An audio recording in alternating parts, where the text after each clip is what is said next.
Welcome to Interpreters and Interrupters. Today's guest is Razan Roumany. She is an Arabic and Spanish medical and conference interpreter. Today, we'll be talking about medical, legal, and conference interpreting. Welcome to the show, Razan. Thank you for having me. Pleasure's mine. Let's start by you telling us about yourself. Sure. My name is Razan Roumany. I am a conference and medical interpreter. I started training back in 2020, peak pandemic. I did my master's degree in interpretation and translation studies. I graduated in 2022, and I've been working ever since. When I was growing up, it was my grandfather that prompted me to be an interpreter. I was 8, and he just said to me one day out of the blue, "When you grow up, you should be an interpreter so you could help our people." I didn't even know what he meant by our people, and I didn't know what an interpreter was. How did you decide to become an interpreter? Yeah, there's a lot of factors that led me to make ultimately the decision I did. I remember back in college, we had a guest speaker come to our university. This individual went blind at 30. She had a diseased retina, unfortunately, and she was looking for purpose in her life. And she found interpreting. She found a job that she didn't necessarily have to see. Now, obviously, as interpreters, we do a lot of note taking. Is it absolutely necessary for our profession? Arguably, no. Is it better? Debatably. But she was able to find another way to do the same thing, essentially. And she ended up becoming an excellent interpreter. She got certified as a court interpreter.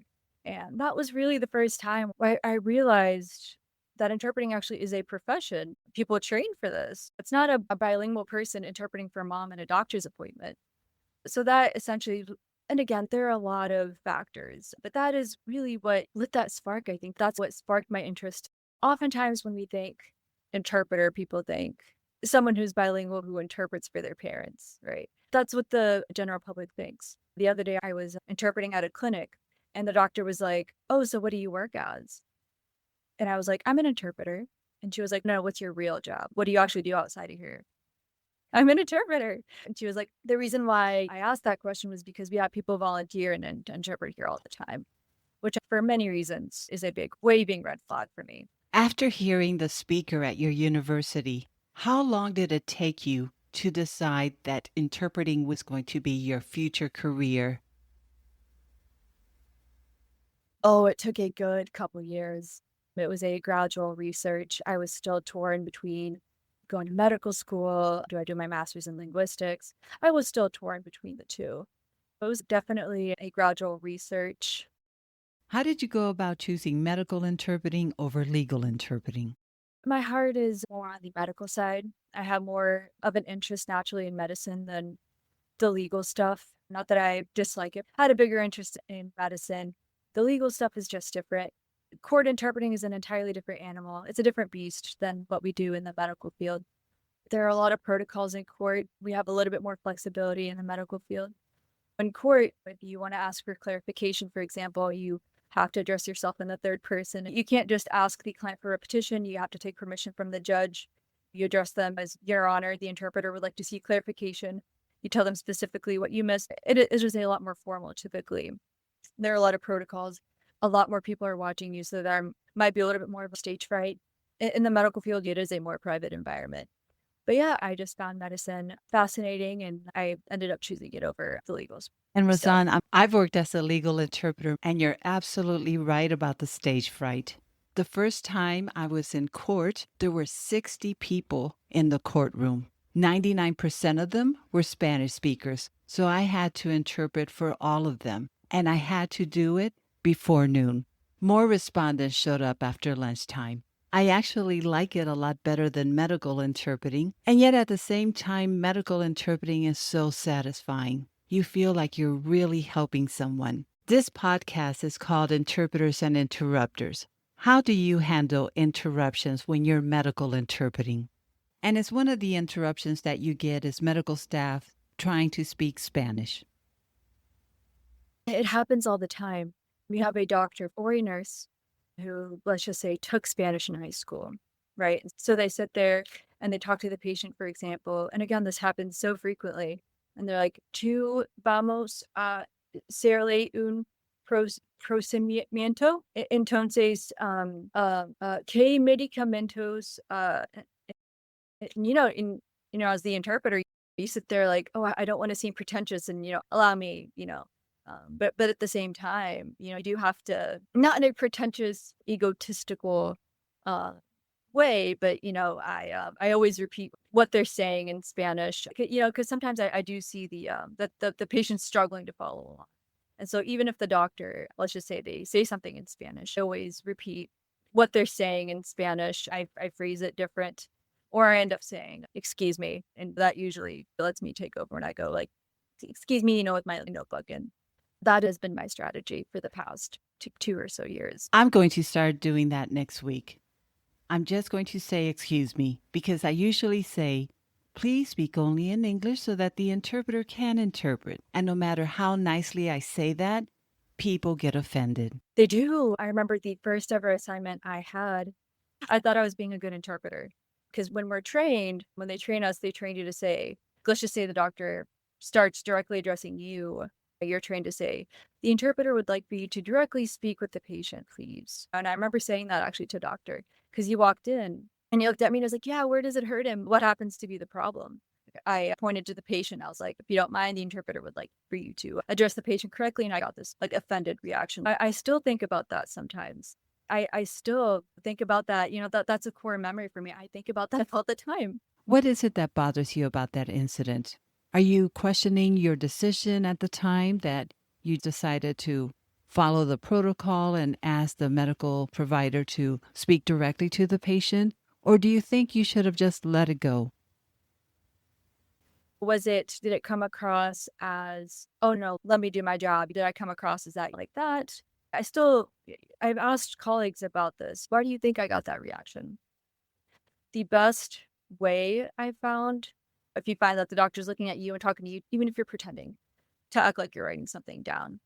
A lot of colleagues might disagree with me. Sometimes in certain situations, it is okay to sound like the interpreter. Sometimes, when you try to sound a little bit like the interpreter and when you look like you're writing notes down, when you don't make eye contact, it encourages them to look more at the patient.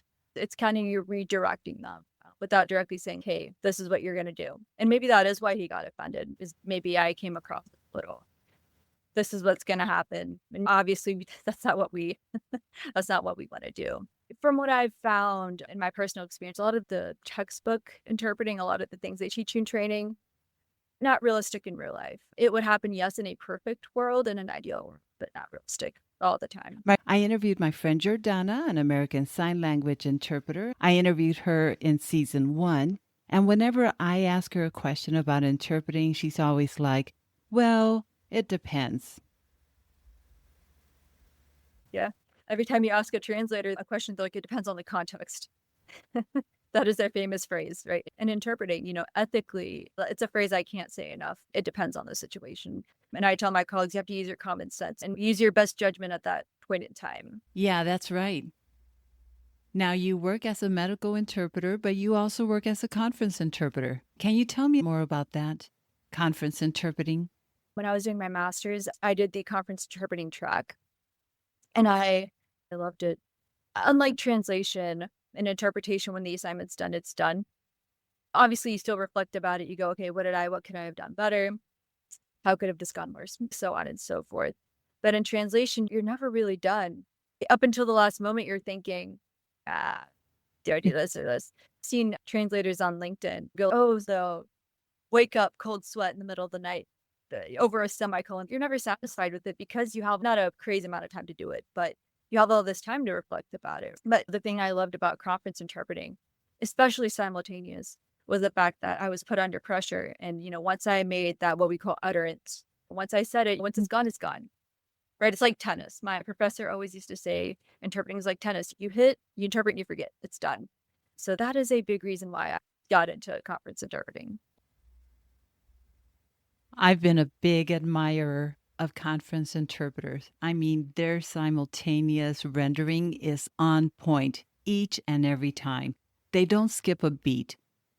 But when it comes to the topic that is being talked about, how do you go about preparing for that? Yeah, so first and foremost, you have to make the decision, and you have to be honest with yourself, and you have to say, "Do I qualify for this or not? Do I have the linguistic ability or not?" Sure, you can study up and read up on vocabulary. Obviously, none of us are, interpreters. We have a strong general knowledge, but we're not like experts in every field, and we don't know everything, about every subtopic and or anything like that. No, but you do have to make that decision first and foremost. So, for example, if let's just say we have an assignment in a week, you have to be like, okay, is a week enough for me to read up on this topic? Yes or no? You have to be open with the organizers or whoever hired you and say, "Hey, I do need time to prepare. Can you send me any PowerPoints, any resources in advance?" I would go ahead and tell them that. If it's too short of a notice, unrealistic, again, we have to put our ego aside and say, "It's not worth the stress." I know it's exciting, especially when you're starting out and you get that first offer. It is so exciting, and it's hard to say no. But at the end of the day, you have to look at the big picture and say, if I'm in a big meeting and I end up not being able to perform at least decently, it's gonna end up being really embarrassing. It really is, especially when clients come out going, "I have no idea what to I'm still confused." That's very embarrassing, and at the end of the day, it's your reputation, right? Because people recommend interpreters, right? They're like, "Oh, this interpreter is wonderful," or "This interpreter was so unprofessional. They sounded like they didn't really know what they were talking about." You have to make that decision to be realistic. Your performance is your business card.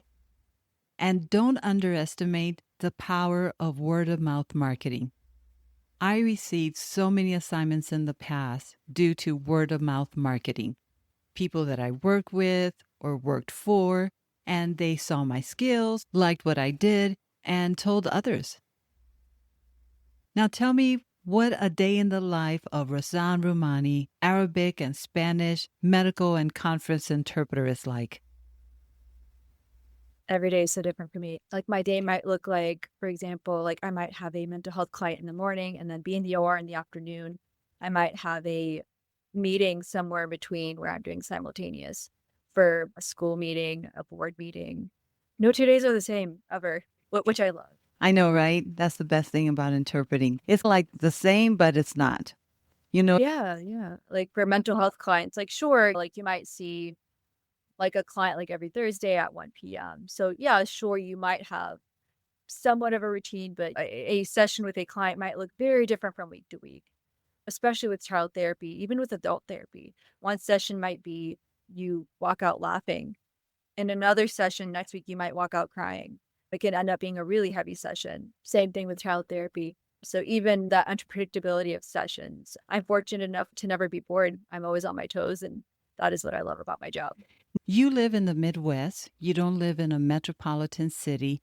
How difficult is it for you to obtain assignments? Virtually, it is not too difficult to obtain. In person, it is. As far as I know, we don't really have booths, unfortunately, in the city where I live, as far as I know, anyways. We're conducting more and more meetings online. So calling the interpreters into a physical booth, it happens. Obviously, it still happens, but it is becoming less common, especially after the pandemic. We all know how to use Zoom now, right? So it's becoming a little bit less frequent. I've not had the fortune of stepping inside a real booth yet, but I'm hoping to one day.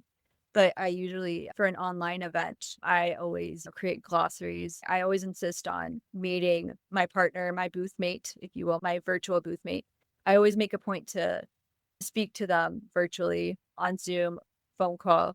We go over the material together. You can't just show up that day and, okay, we'll switch every 15 minutes. So the communication with you and your booth partner, it has to be really good. Like in track, you see the athletes pass the baton and it has to be very smooth. You need to communicate. That is very important, the communication between booth mates. Does the client give you a heads up of what's going to be said, like a PowerPoint presentation or a script? It depends. Usually I get PowerPoint slides and I highlight challenging terminology. This is why it's also important to talk to your colleagues before the assignments. We need to be consistent with terminology, right? So we go, okay, so what word are we going to use for this? For this challenging word, just so we're not being inconsistent. How would you phrase this? What are you going to use for this complex term? Just so I use the same word, so we're not expressing it in two different ways, just so it's smoother, just so it's a smoother process. But yeah, usually I get PowerPoint notes. if not like a document, like a summary, something that's going to tell me what's going to Mhm. happen. Are there topics that you prefer to work with, or are there topics that you avoid? Personally, I would avoid things that are like, I don't know, something like engineering, something I know is very specialized, something that I would avoid an assignment that if I look at, the material and I go, okay, 2 to 3 days is nowhere near enough time for me to familiarize myself with this topic. There's no way I can Anki card my way into knowing 200 words in 3 days. When I find it like that, I go ahead and decline. But anything medical, I love to accept any kind of like medical meeting, school meetings. I also do educational interpreting from time to time as well. So things like that. I make sure it's a topic I'm familiar with. Tell me about your first conferencing interpreting assignment. How did that go? Oh, goodness. I remember my colleague who is much more experienced than I am. He's been doing this for much longer than I am. He was on the phone and kind of panicked. He's like, "Hey, I'll do this part. I'll do page number 1 and 2. And then, I can text you. We can And I'm sitting there like, okay, please calm down. You're giving me anxiety, man. Just breathe. Let's talk about how, what we call in the remote interpreting world, back channels. I was sitting there, okay, breathe. Why don't we think of how are we gonna communicate remotely, right? Is that WhatsApp, regular messages? Because in the booth, and this is why, and again, I keep saying this over and over, communication is important, right? How do I know when you want me to take over? There is no perfect, "Oh, after 20 minutes." No such thing. You never know. Sometimes it is a relatively easier rendition, and you can push it for a while. It's like running. If you're jogging or walking, you can go for a while, but if it's a sprint, you can only do that for so long. No matter how athletic you are, no matter how talented and great you are, a human being can only physically sprint for so long. Same thing with interpretation. If it's very complex, you can only go for so long. Typically, we say about the 30-minute mark, the quality of the rendition goes down. I read on LinkedIn where it was like after 30 minutes, the quality of the interpretation goes down. After that 30 minutes, the interpreter no longer cares that the quality of the rendition went down. How do you deal when the speaker or speakers is difficult to understand because you're doing simultaneous, so you can't say, "Excuse me, but can you repeat that, please?" It depends. If it's so different and difficult to the point where you can't understand at all, we can't interpret what we don't hear, right? One time I had a colleague ask me, and they were like, what if you don't understand the speaker at all, or you don't know what they're talking about? How do you interpret? My answer is, you cannot. It's like saying, how can I see when my eyes are closed? You can't interpret what you don't hear. I would say, excuse me, and I would be honest in saying the interpreter is having a hard time understanding the speaker. If somebody would please repeat what they're saying. In Arabic, this is very interesting. We have very different dialects. Our dialects, our accents tend to be very different. And so sometimes, as Arabic interpreters, we have to be pretty honest and upfront about what accents we can handle, what dialects we can handle, what dialects we're not that familiar with. I get the gist of what they're saying is not good enough in interpretation. There is this apparently Trump needed an English to English interpreter because he could not understand that Indian person talking to him at the White House. He couldn't I understand saw his that. Indian accent. You saw that? I thought that was hilarious. They had to have an actual English interpreter present because Trump could not understand his English. I thought that was so funny. And I had never seen that done before either. One thing that I've noticed about native English speakers in the United States is that once they hear someone speaking English in a different tone, a foreign accent, they tend to shut down. They think, "I don't understand what you're saying," because they don't want to actively listen. When President Zelensky of Ukraine came to the White House recently, I have to admit that I was a little upset with him because he's only been speaking English for 4 years. I strongly believe that he would have had an upper hand in the conversation that was very difficult for him if he would have used a Ukrainian interpreter. One of the questions that was asked in sort of a joking, mocking way, he would have had an amazing comeback answer if he would have used an interpreter. Having an interpreter would have allowed him to think about something funny or snarky to answer, and the interpreter would have taken charge of that. They would have been able to interpret that with ease. I definitely agree. It's not appropriate for politics. It is not for national television, not appropriate. He might be conversational. He probably cannot express himself as well as he can in Russian or Ukrainian, he definitely should have had a professional interpreter present to help him express exactly his ideas. When I work at the clinic, when I have doctors that say, no, I know Spanish, I've taken Spanish for 8 years, but I think it's better to have an interpreter present just because it's a little bit easier for me to express myself in English. I respect that. I respect that a lot, actually. I respect their honesty. It happens where patients are conversational in English. They've been here a number of many years, but they're like, you know what? Especially in mental health, they're like, it's just easier for me to express myself in my language to get my point across. Tell me about how you go about getting conference interpreting jobs. Do you work with agencies? Do you go to a website and look at what's available and sign up? How does that work? Yeah, there's definitely not a black and white answer I can give. Everybody's situation is so different. Highly depends on your financial circumstances, personal preference. I would try to decide, am I looking for something more freelance or something more stable? It also depends on your financial situation at that moment. For some people, like for me personally, I love working freelance because I can decide, I can decline or accept any assignment. I decide how many days I decide how many hours I want to work that day. If I'm tired, I might not accept as many patients. I love that about freelance. Freelance might be great for somebody who, let's just say, is a mother. I have colleagues who are mothers and they're not available from 8 to 5 every day. So they might accept a couple assignments every day. They want to be there for their children. They have a husband that works, so that works for them financially. I am blessed. I'm never scrambling for assignments with freelance assignments at the clinic all the time. So I am blessed. That anxiety of, oh, when's my next assignment going to come? Especially in translation. They're like, for some people having that 8 to 5, it's a little bit mentally relieving, right? When you completed a session, whether that be in person, consecutive, or conference interpreting simultaneous, how do you self evaluate your work? And by that, I mean thinking about what your rendering was like and thinking, I could have done this better. How could I have avoided this situation? Tell me about that self evaluation. I've started bringing in a physical notebook to the clinic. I found it easier than carrying around an iPad. Usually when I'm doing like virtual events, I don't have to carry the iPad physically. In the clinic, I found it easier to actually have a notebook. But again, personal preference. Let's just say there's a word that a doctor said that I struggled with or wasn't sure. Or if I was doubting the way I phrased something, I would jot it down very quickly. After the appointment, while it's fresh in my head, go ahead and look things up. How could I have said this better? What word could I have? So why did I struggle with this? I would go ahead and do that while it's fresh in your mind. I would take advantage of that. I always carry a notebook with me. It's my security blanket. Sometimes I'm not even writing anything of note. I'm just scribbling while I'm interpreting. If I'm interpreting and I get nervous for whatever reason, maybe there are several people in the room, maybe someone in the room knows Spanish and they're just listening to see if I interpret it correctly, that kind of pressure. I feel safe with my notebook. While I'm in the waiting area, I make use of my time by going through brochures that are displayed and look for words that I don't know. And I write them in my notebook so that I can add them to my glossary. For new or student interpreters that are listening, Razan, how do you handle the situation when you're interpreting consecutively and a word comes up that you just simply don't know? How do you deal with that situation? It's not a matter of if there is a word you don't know, it's a matter of when.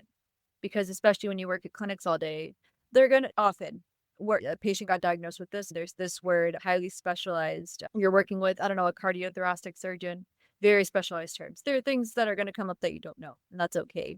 But I think it's all in how you deal with that situation. A decision has to be made. Sometimes you have to say the interpreter would like a moment to, for accuracy, look up this word, for example. And people, again, oftentimes respect that honesty because they're, oh, okay, yeah, I understand why you wouldn't know that. Yeah, it's a hard one. Most people will appreciate that honesty.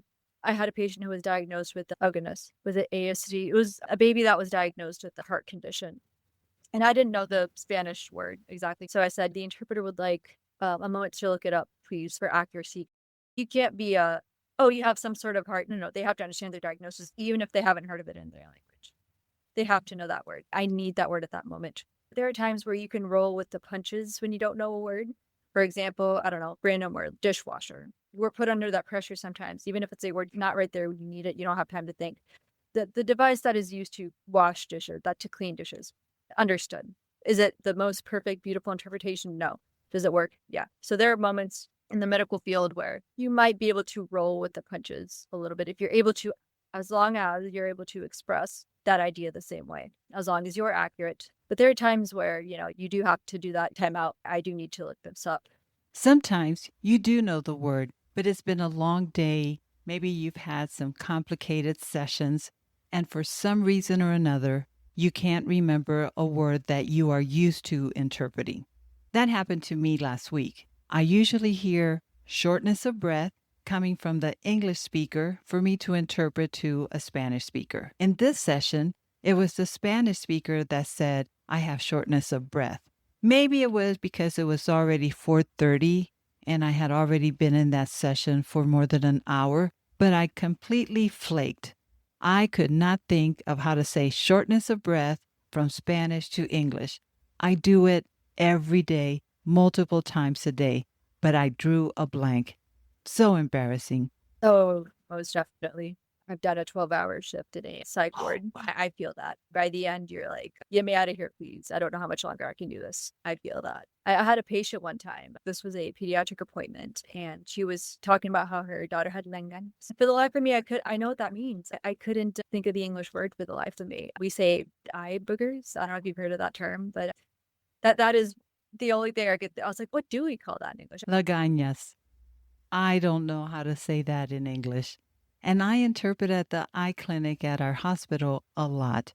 And every single time somebody says that they have lagañas in their eye, I'm always caught like a deer in the headlights.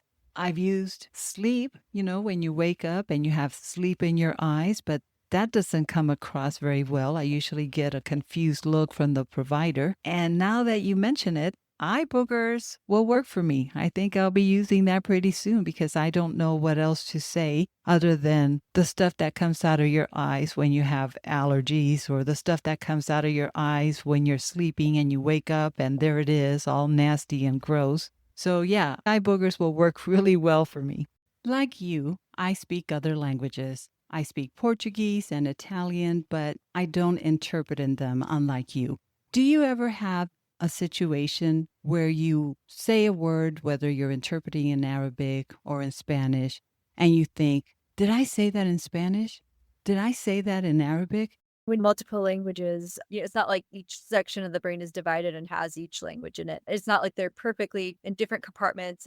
They're like bumper cars and they get in each other's way, is what I always say. That is just what happens.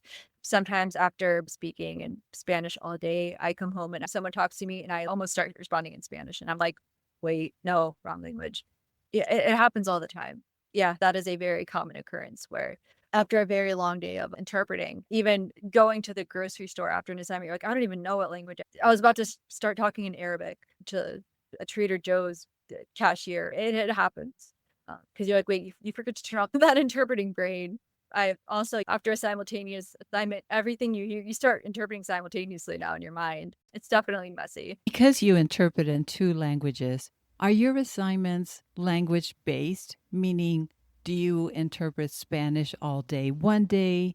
Do you interpret Arabic all day in another day? Or do you get assignments in both languages on the same day? It depends on my schedule. I work with several agencies. Some days it's all Arabic patients. Some days it's all Spanish patients. Some days it's a mix of both. Some days I have Arabic clients in the morning, Spanish in the afternoon. It depends on my schedule, what I'm assigned that day. If you were to encounter someone that says, I would like to be a conference interpreter, what tips would you give them? Besides the question if you're qualified, I would ask them, what area would you like to specialize in?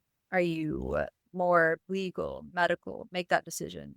Make the decision whether or not you want to do freelance, whether you want a more of a stable thing. Do you want to maybe start your own business? You can do that. You can do a lot of cool things. So I would make those decisions up front. It'll make the process with business. Obviously, it's not this neat, nice, pretty, beautiful process. It's very messy. And I think doing that from the get-go, from the very beginning, will make it a lot more smoother, making those decisions. Now, as a community interpreter, it's not, oh, you're never allowed to accept any legal assignment ever. You have to strictly always do cardiology. You don't have to be that strict with it. Obviously, you can, yeah, do school meetings every now and then as long as you qualify again. You can branch out and do that. I would make that decision early on. What area do you want to work with? Do you want to do freelance? Do you not want to do freelance? That's where I would start. If I were to do this over again, that's where I would start. What equipment did you purchase so that you could start doing conference interpreting online? I have really good headsets. I would invest in a really good pair. There's this saying in Mexico, what is cheap ends up being really expensive. I've heard interpreting agencies say, oh, you can get like a $10 pair at Walmart. True, but we have to think about quality, right? I would go ahead and invest in a good mic. Some of my colleagues actually have this big fancy setup with like an external camera. Personally, I don't have that, but some of my colleagues do. Awesome. So my last question, Razan, is what does Razan have going on now? Is there an event, anything that you would like to talk about to promote yourself? Sure. I'm on LinkedIn. It is my name, just Razan Roumany. I do plan on holding webinars in the future sometime, hopefully in the near future. What would your webinars be about? It would mostly be about my experience working in child trauma in the mental health field. It would be specific cases, personal experiences. Razan Roumany, thank you so much for being a guest today in Interpreters and Interrupters. Pleasure is absolutely mine. Thank you so much for having me.